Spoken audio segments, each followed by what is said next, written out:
Good afternoon, honorable judges and fellow competitors. We, the English debate team from Class 11B, are honored to be presented the opportunity to partake in the Festita English Debate Competition 2020 as the representative of our class.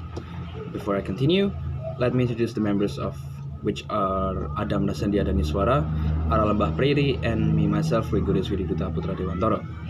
And we have made an argument on the supporting side of the motion, is the boarding school system beneficial to our children? And to that motion, we have to agree after we have considered several reasons as to why we agree on this motion. To tell the point, it's because boarding school provides big independence-related benefits to children's school there and helps to shape the student into their future daily life as one part of the society. Here are several reasons for our arguments. First of all, as I have said earlier in the previous paragraphs, that boarding school benefits from teaching the students to be independent, structured, and punctual in various aspects of their lives. There's no doubt that boarding school can function without a schedule running the place, from waking up, showering, mealtime, school time, and going back to sleep. There's always a certain schedule that the students are obligated to follow on a regular basis to make sure that the school functions. These schedules are more often than not adjusted to the capability of the students attending the school, so it also benefits the student themselves to follow said schedule. The next thing that benefits them is to learn to socialize themselves with more people. They're going to be with their peers for almost 24 hours a day, so socializing is inevitable. While this may bring many advantages later in their adult lives, as they are required to communicate with many people on a daily basis also. Next, depending on how you look at it, boarding schools have fewer distractions than normal schools, so they can focus on studying better to achieve better performance.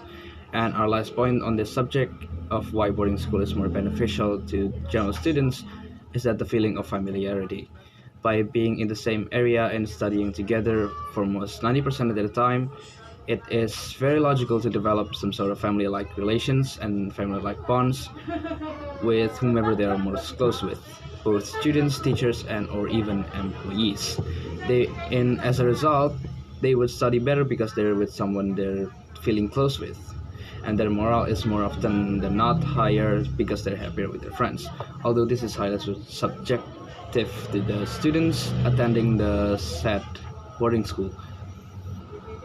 Because of the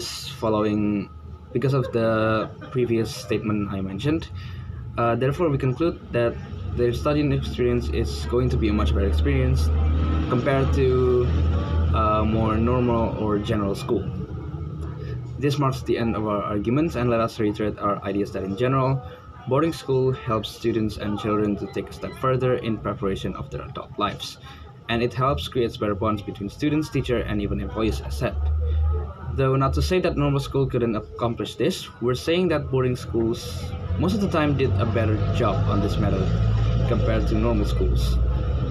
Also to note that these benefits are highly subjective as benefits in general. Not every student will benefit from boarding school. It's really subjective to the person, as I have said. And the experience are more likely to differ from person to person because every person's approach to social life is different. Some might prefer to be alone most of the time, while others are more social than their friends.